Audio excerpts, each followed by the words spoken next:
In this lecture, we are going to cover the last concepts of chapter 6 that you guys are responsible for the exam. Before we went on break, we did an in-class exercise where we discussed the 6 different types of enzymes that exist.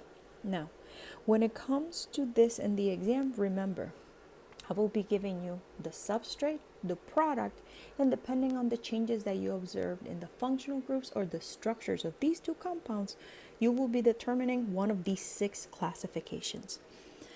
Now, the first type of enzyme that exists is going to be an oxidoreductase. In an oxidoreductase, they catalyze oxidation reduction reactions. Now, one of the key features of a number of oxidoreductases is the use of a coenzyme. So as you can see in the second bullet point, we have them in parentheses. So whenever we see the use of any of these, that can signify that you have an oxidoreductase. The next type of enzyme that we have is a transferase, and as you can see, that catalyze the transfer of particular functional groups. We have hydrolases, and when it comes to hydrolases, understand that these are going to be enzymes that they, in essence, cut with water. Now, whenever we are cutting molecules with water, understand that one functional group is going to receive a hydrogen, another functional group is going to receive a hydroxyl group. Then we have lyases, and as you can see, lyases are going to catalyze the elimination or addition of groups to form or to break double bonds. The next type of enzyme is going to be isomerases. And remember, when we have isomerases, these are going to be enzymes that catalyze reactions that alter the structure, not the composition. So you will notice that the substrate and product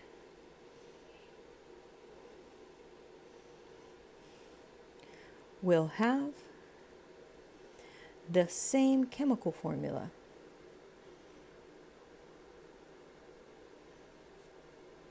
In general,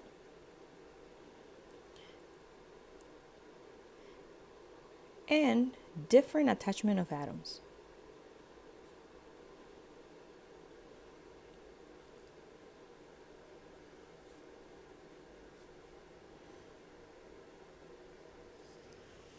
Lastly, we have ligases, and ligases are going to be catalyzing the coupling.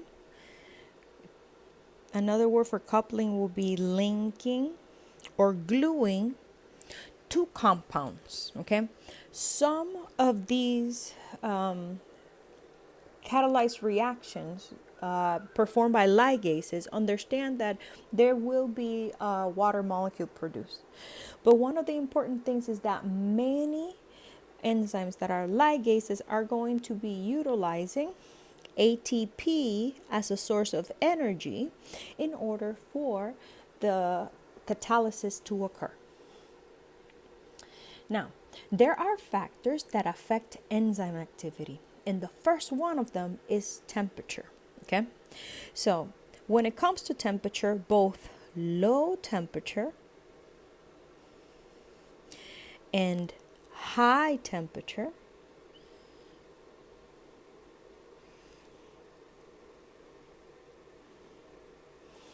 affect enzyme activity. Now, they do it through different modes. When it comes to low temperature, understand that having lowered the temperature in an enzymatic reaction, what is going to be occurring is that it's going to be affecting the kinetic energy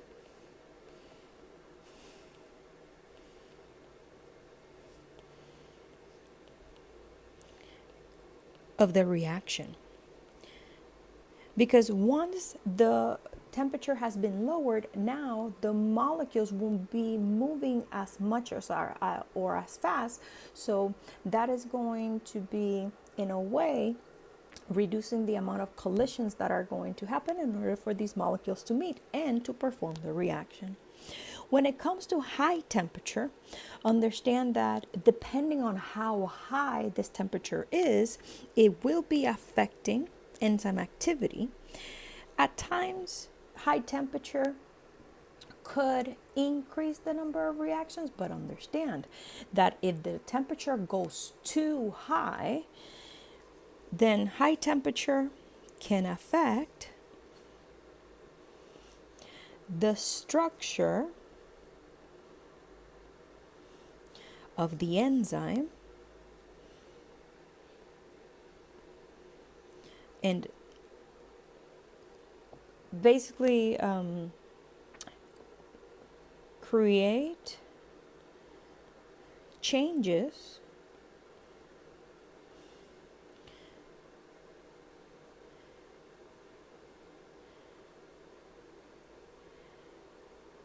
in the folding. When this occurs, understand that once a protein, for example, if it's raised up too high, then it can cause denaturation, and because now your enzyme doesn't have the correct folding, it's not going to be active. So to illustrate some examples, as you can see, for low temperature, we have the example of why is it that we put food on the fridge to prevent food spoilage.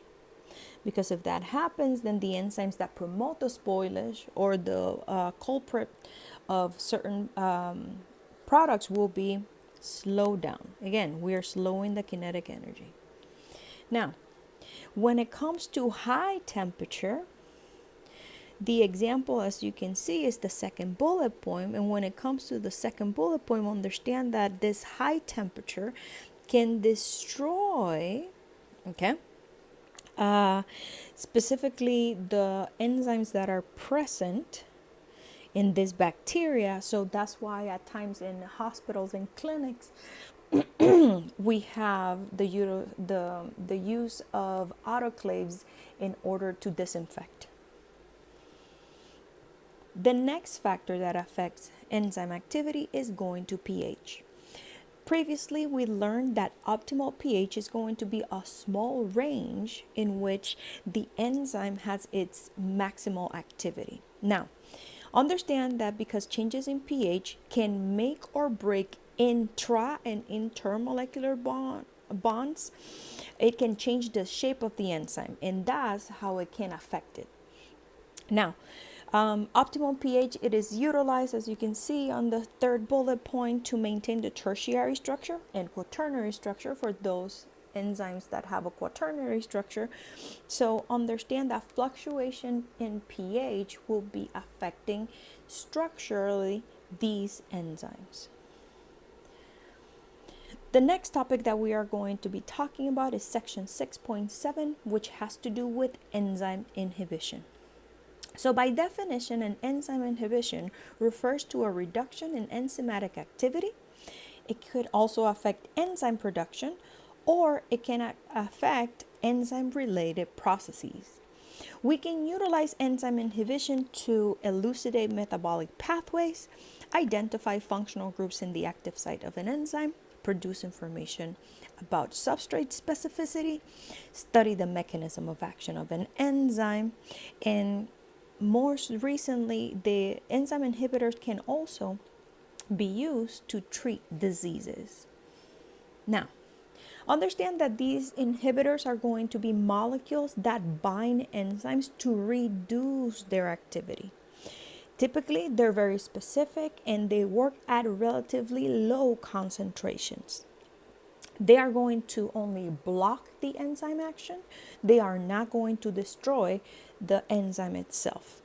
The inhibitors are going to bind either reversibly or irreversibly, but in this class, you guys are only responsible for knowing the different types of reversible inhibitors, which include competitive inhibitors, non-competitive inhibitors, and uncompetitive inhibitors, and mixed inhibitors.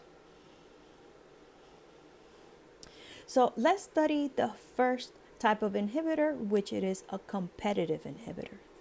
So when it comes to an enzymatic reaction, understand that we are going to have the enzyme interact with its substrate, and that enzyme is going to form that enzyme substrate complex. This process is reversible. Once that enzyme substrate complex has been formed and that substrate is placed correctly in the active site that is going to produce the product, then that next reaction is not reversible. So we're going to produce product and regenerate the enzyme. Another way that we can write this is to say E plus S forms ES complex. Remember that that process is reversible, and that ES complex will be producing product and enzyme. So this is just a review how we write enzyme catalyzed reactions.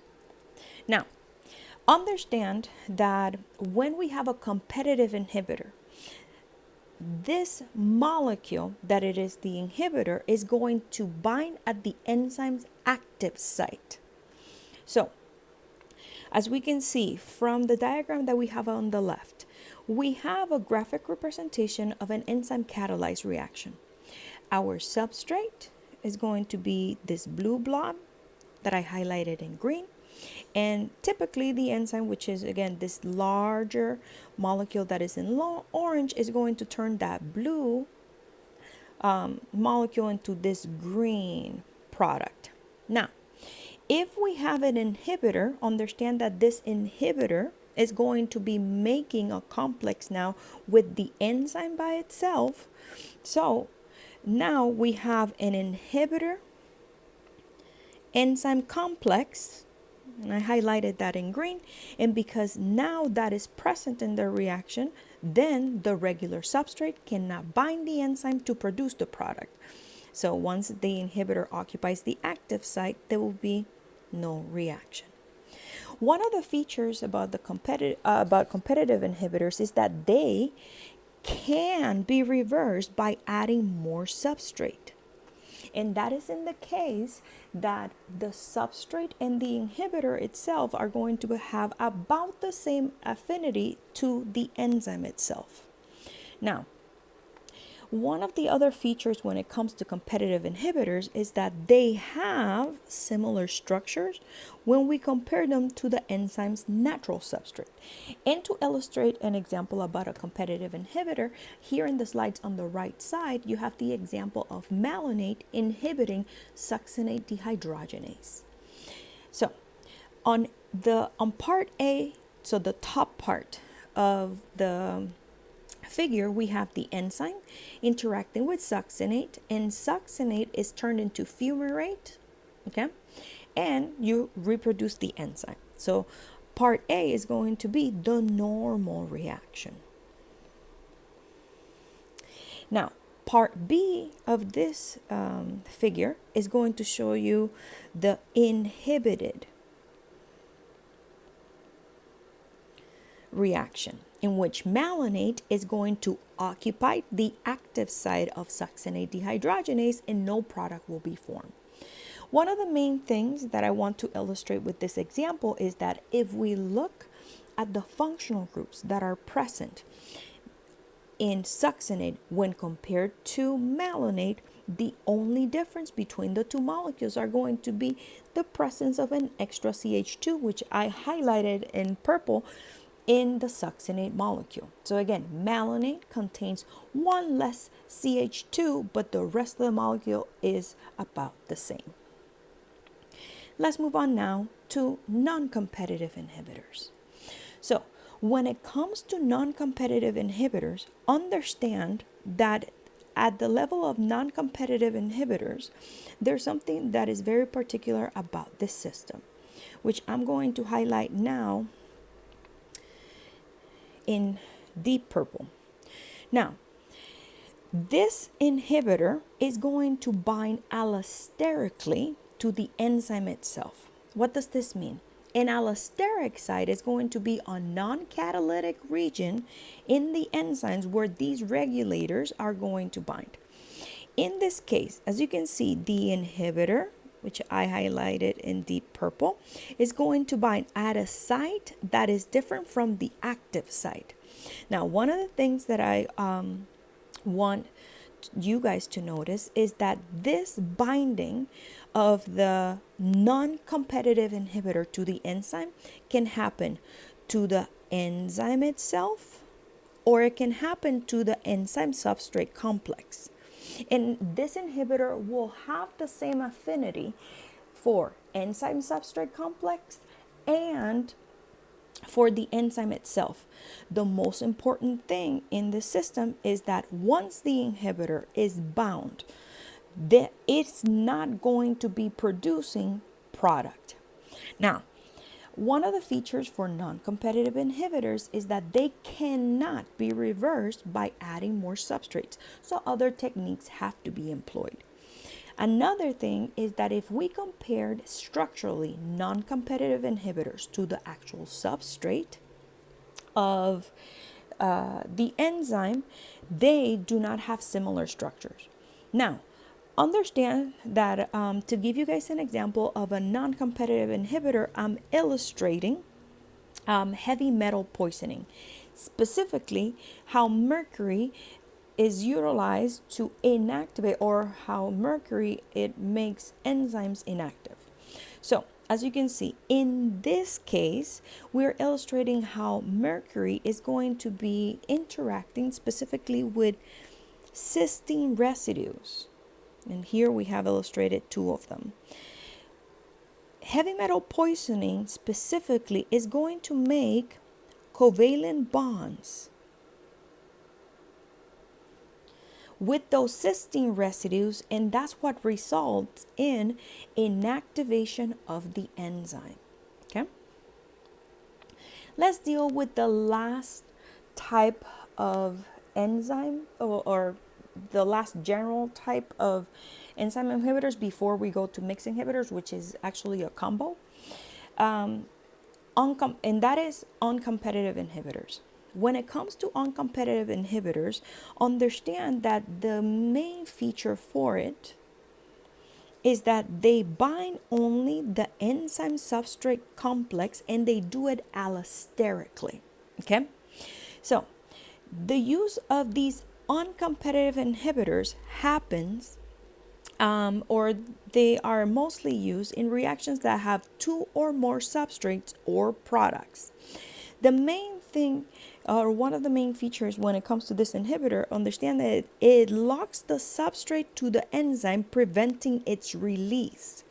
So one of the fascinating things about uncompetitive inhibitors is that once the substrate has bound the enzyme, as you guys can see in that middle structure that I highlighted in green, then the enzyme undergoes a modification and it opens a spot for that inhibitor to fit in. And that's when the inhibition happened. Now, understand that uncompetitive inhibitors can be reversed by adding more substrate, okay? So adding more substrate is not going to release the inhibition, so other methods have to be employed. That being said, I want you guys to predict if the structure of an uncompetitive inhibitor will be similar or different to the enzyme substrate itself. To give you guys an example, understand that tertiary amines inhibit acetylcholine esterase. So, acetylcholine esterase is a hydrolase that takes the molecule acetylcholine and it produces acetic acid and choline. Now, tertiary amines are one of the inhibitors that affect this system.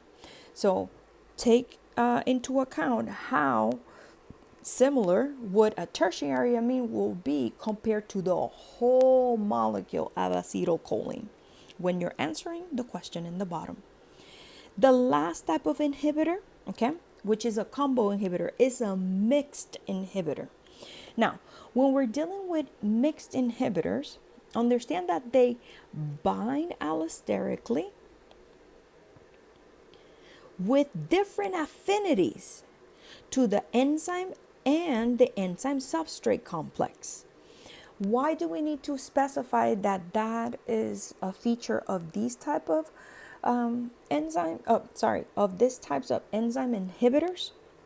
Is because if it would bind with the same affinity to enzyme and enzyme substrate complex, then that implies that it is a non-competitive inhibitor, and it's not. When we're talking about a mixed inhibitor, we're talking about a system that is kind of, we can think about it in terms of being a combo, of having features of competitive inhibitors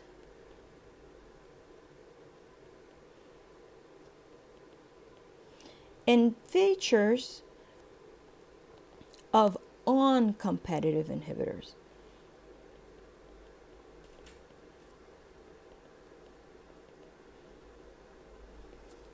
Now, understand that mixed inhibitors, the effects that they have cannot be reversed by adding more substrate. So if we have to predict how the addition of more substrate would affect the enzymatic reaction, understand that for this system, even though it has competitive inhibition features, for this, adding more substrate is not going to be affecting its inhibition ability. So when it comes to why is it that it is a combo, meaning competitive and uncompetitive inhibitor, that comes from the idea that it is a competitive inhibition because as you can see, our inhibitor has been labeled with this blue molecule that I highlighted in green. And this inhibitor is going to bind specifically, okay, in this case, to the enzyme by itself. So this is enzyme inhibitor. So that's why we think that it has features of competitive inhibition, because it has affinity towards the enzyme by itself. But as you can see, it's not binding at the active site, it's binding allosterically. The features of uncompetitive inhibition that mixed inhibitors have will be, which I'm going to be highlighting in brown, will be the ability to be binding to the enzyme substrate complex. So as you can see, enzyme substrate complex will now be bound to the inhibitor. So for those of you that are like, I don't understand the different letters, E will be your enzyme, I is your inhibitor, and ES is going to be the enzyme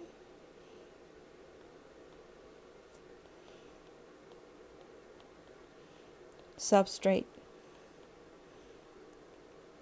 complex.